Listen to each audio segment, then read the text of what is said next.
bidang mukha ng balita. Kasama po natin ng MMDA PFSO, headed by Chief Joey Fulvio, Assistant Team Leader Mr. Velez. Team Bravo po ang ating kasama. Kasama rin po natin ng MMDA headed by Sir Richard Apoderado, Field Operation Officer. Ano po violation ni Sir? Wala sticker po, tapos nalaman po natin na wala akong lisensya. Wala rin po lisensya. Subject for towing na rin po ba yan? Yes, ma'am.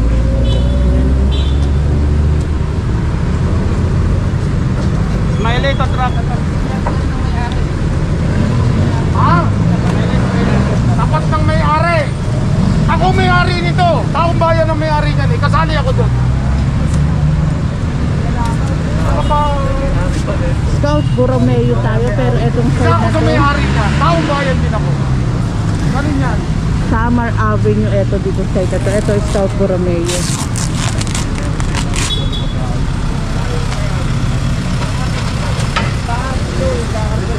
Pero ang layo ng bahay ng may-ari. May nakapaskil na rin. Dapat yung mga dito na lang ipaskil.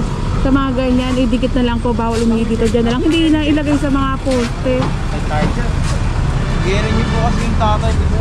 Ha? Gerin niyo ba lang po ng ano? Sa tatay mo magre-renew na lisensya, ikaw ang nagmamaneho. Hindi po, yung ano niya po, based ko sa... Hindi, lisensya niyo po. Lisensya sa pagmamaneho.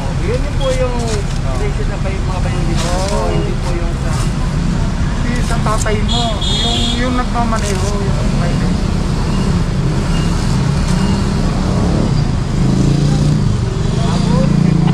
kahit lumang lisensya, wala ka. Nagkaroon ka na ng lisensya? Nawala po yung student ko. Kaya hindi po natuloy yung motor. May wala daw student license. Yung yellow mo, matutunaw yan. Ito nga po yung bayad sa Red Center, iba rin po yung bayad sa towing. Ngayon may kasama tayo. Natulungan nyo na doon sa gilid para pahakot mo na yung yellow. Dito na lang po sir, kami na lang po. Lalagay natin doon. Sa may lupa ha, wag sa pinatulungan na simento. ng ating school. Malulusaw yung simento niya. Yan, mapapasabang kayo. Gilid nyo na lang.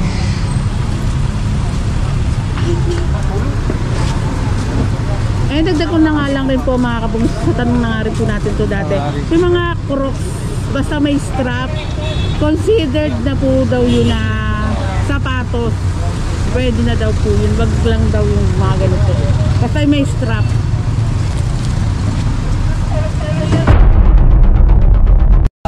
Natin kay kay Sir Velez, para hindi na lang sa akin nang galing. Excuse me Sir Velez, yung Crocs po ba considered na rin po ba as sapatos?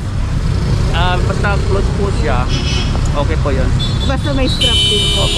Yan, salamat Sir Velez.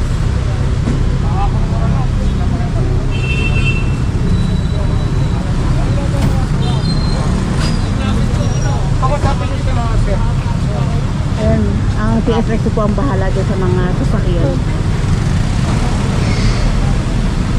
Alin po? Ay, pasensya na po kayo sir, kasi talaga po yung SOP natin, wala pong lisensya, hindi po natin pinatolerate po yan. Kaya nga po, di po po yan, dahil Ako po yung magre-renew pa sana ako ng lisensya. Sir, iba po kasi ang driver dyan, at the time of appraisal yun, yung hinarap. Habulin nyo na lang po yan sa Tawag kayo ito nga na maritim. Oo nga po sir, may violation po yung driver. Walang lisensya, nakatingin na.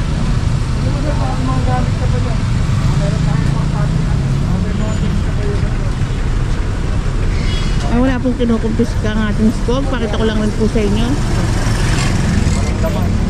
Malinis. Brad mo ba, Brad? Long live ba? Long live.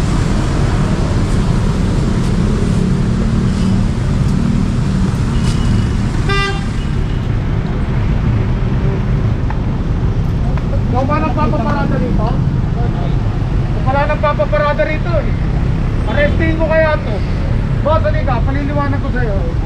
Ang Quezon City may batas ng mga tinatawag na illegal barker.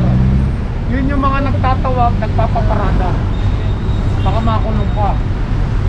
Ito kasi, kalsada. Hindi ba dapat pinagpapaparada? Ay, nagpapabayad keyboard. 20 mo. 20. 20 nga po. barya po. Ano yung barya? Apat na... Apat na lima. Joke lang. 20. Oh, yun. 20 ka ng kasuhan sa pag-amin mo. Oh, ganun yun. Ang Quezon City, may batas ha? Illegal barking ang tawag. Illegal barker. Yung ordinansa yun. Wala lang akong hawak. Kung may hawak ako, bibit-bipit ako yun. Para makita ko kung ano yung nilalaman. Pero, huwag kang ma-excite. Pag hindi mo itinama yan, mangyayari sa iyo. Kasi dito, nagsimula na, nagkaroon na ng reklamo. Baka mamaya, sumunod din.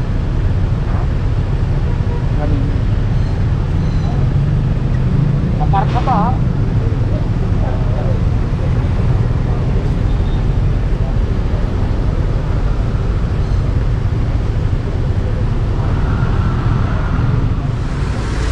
Scout Ibard Dolasa tayo mga kabungiskis. Continuation tayo ng ating clearing operation with Sir Richard Apoderado, Field Operation Officer of MMDA Stock. Of course, MMDA Stock. Ating kasama, MMDA Task Force Special Operation Team Bravo, Team Lead, Assistant Team Leader Mr. Velez, and Team Bravo and Team Alpha headed by Sir Joey Suriola. Tinignan ko lang nila karap mo.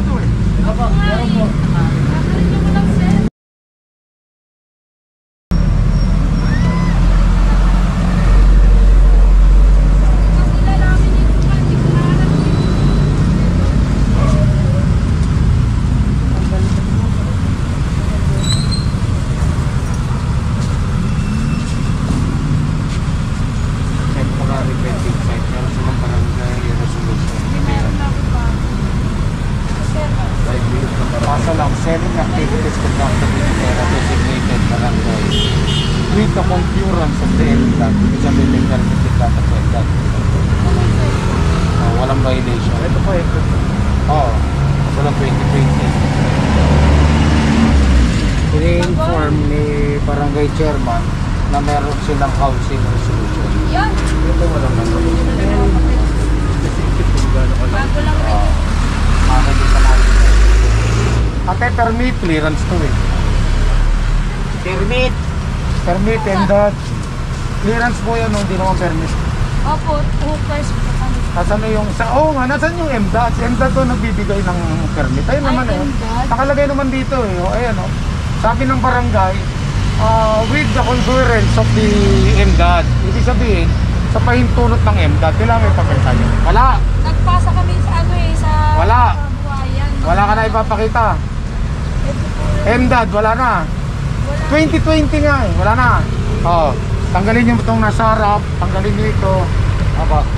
Ano ko na lang po sa anak ko? Hindi ko muna patatanggal ngayon na, pero ito patatanggal ko to, ha. Tapos, ayusin nyo yan. Pero ititira ko yan, ha. Bubuksan ko muna ang bangketa. Sige, Apo, sir. para, tanggal. Kami nakatira. Ha? Dito po kami. Lalong bawal. Saan kayo nakatira? Sa loob po. Sa loob niyan? Yun, pasok na ron, sa loob. Buwag. Pakita ko lang po sa inyo. Ito pala, tinuturo ni ma'am na dito sila nakatira sa pwesto na ito. Hanggat wala kayo permit, bawal kayo lumita. Ayun, ayusin nyo. Binibigyan ko kayo ng pagkakataon. Pag hindi nyo naayos, huwag kayo magtinda. Ibig sabihin, hindi nyo pinapalagay.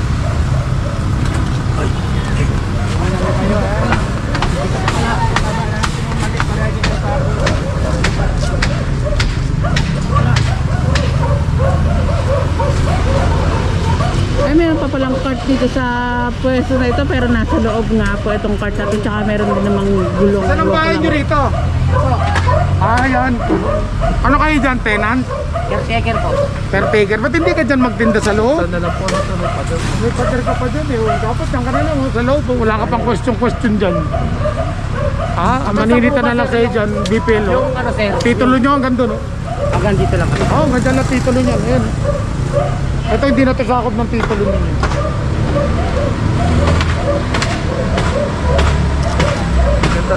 Oo. Itong tindahan po ba nila, Sir Richard? Okay lang po ba ganitong kalaki? Meron silang ordinance from barangay resolution. Meron silang pinakikita barangay resolution. Ang problema lang, naka-indicate din sa barangay resolution nila na kailangan may pahintulot din o pagsang-ayon ng MDAD. Eh wala naman sila maipakitang permit galing sa MDAD. Nagpapakita sila is way back 2020 pa. It's 2022 na. Hindi na po dahilan. Hindi na po pwede maging dahilan yung pandemic. Kailangan we have to live. We have to move on. Hindi po pwede. Ang dahilan lang ng lagi si COVID. Si COVID. Hindi ka natin nakikita si COVID eh. Di ba? Ngayon, kailangan mabuhay tayo. Let's move on. Huwag na natin gawin dahilan yung ano. New normal. Oo. Ito na nga po yung ating new normal. Thank you, Sir Richard. Ayun, pinapasok naman po itong mga advertisement ang Sogo. Ito po mga lalagyanan din nila ng kanilang mga parinda. Wala pong kinukumpos ang ating Sogo. Bukod, nilalagay nga po sa kanilang pwesto at tinutulungan nga po silang maayos ang kanilang lugar.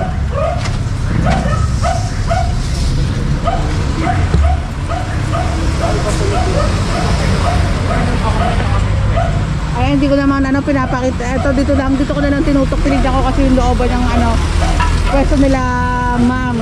Hindi ko na lang papakita kasi property na nga po nila yun. Ate, pagbalik namin ha. Pagbalik namin yung papel ha. Yan para dito. Kung wala, papayuhan ko na kayo ha. Kayo naman ay caretaker sa kabila. Buksan nyo yung gate, pasok nyo sa loob kung kayo maglagay pantay ng gate. Wala tayong question. Hindi na namin, bagamat asaklaw na yon ng BPLO. Kami doon sa tinatawag na sidewalk, yung easement, provision para sa mga maglalakad ng tao. Doon po yung naman trabaho. Sidewalk clearing po kami. Ha? Opo. Shout out ha, permit ha. Permit. Wala sir, hindi na. Wala ba? Akala ko. Hindi, wala naman problema. Transparent naman kami, wala akong problema. Kaya nga nagsha-shout out pa ako. Permit, shout out. Tataka lang siya, natatakot kasi sana kung yun ang puno namin. Yes. Itama natin yung mali, ha? Tinatama Sige namin. po, tama naman po. Salamat. Salamat, ma'am. Thank you po. Ito, kayo rin na naglagay. Hindi na tayo sir. Doon na tayo sa likod. Ito kasi gobyerno. Ay, salamat, ma'am. Dito na lang po ipasok na lang nila itong gate nila. Oops. 4,000 plus po. Alin po? Ang rin yun namin. Ang rent niyo 4,000 plus po. Kaya medyo- Monthly yun, ma'am? Ay, quarterly po. Quarterly. Ininto ko kasi medyo tumumal na rin, mahina na. Ganun. Opo. Pero Tapos kung tatlong- dito na lang kayo, ma'am, talaga para wala Okay naman po, wala pong Opo, wala. Kasi property na po na yun. Ay, thank you po ma'am. Maraming Salamat, salamat po sa ma'am. advice. Thank you po. Para wala na rin problemahin sila, ma'am.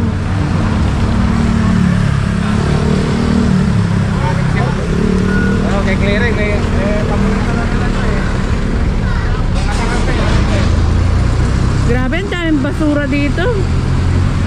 Sana yung mga basura nga po, pagdadaan na lang yung mga kukuha ng basura dun ilabas. Ang pangit kasi yung tignan kapag nakatambak mismo sa daanan.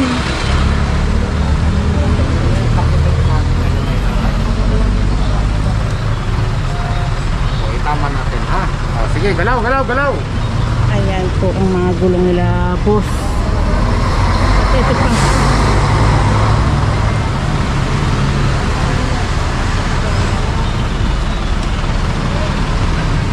May nakapal ka pa natin na, ate, pinatatama ko yung roadworthiness, yung mga pinalalalim nila yung thread. Dari, mababaw na yung stress, palalagay mo. Delikado yun. Roadworthiness. Ito, ang dami niya po.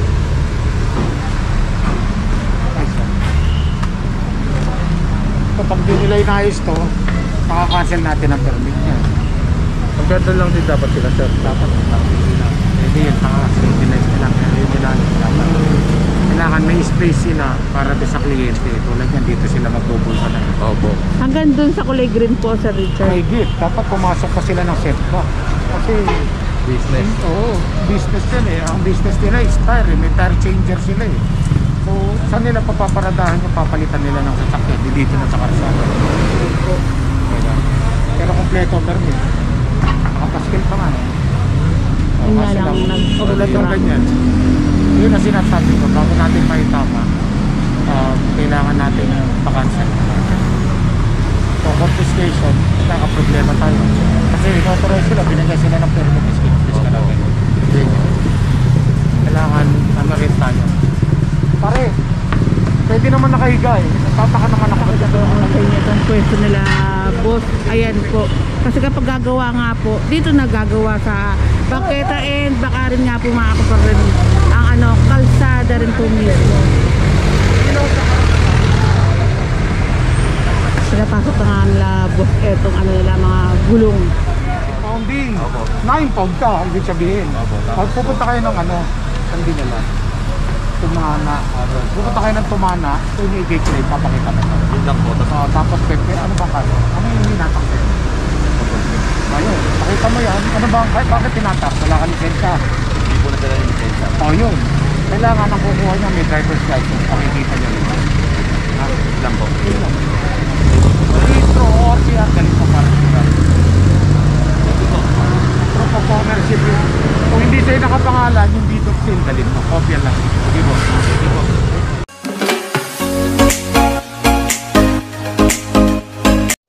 I don't wanna fall in love. I just wanna have some fun, yeah. I don't wanna fall in love. I just wanna have some fun. I don't wanna fall in love, fall in love, fall in love, fall in love, fall in love, fall in love, fall in love. I don't wanna fall in love.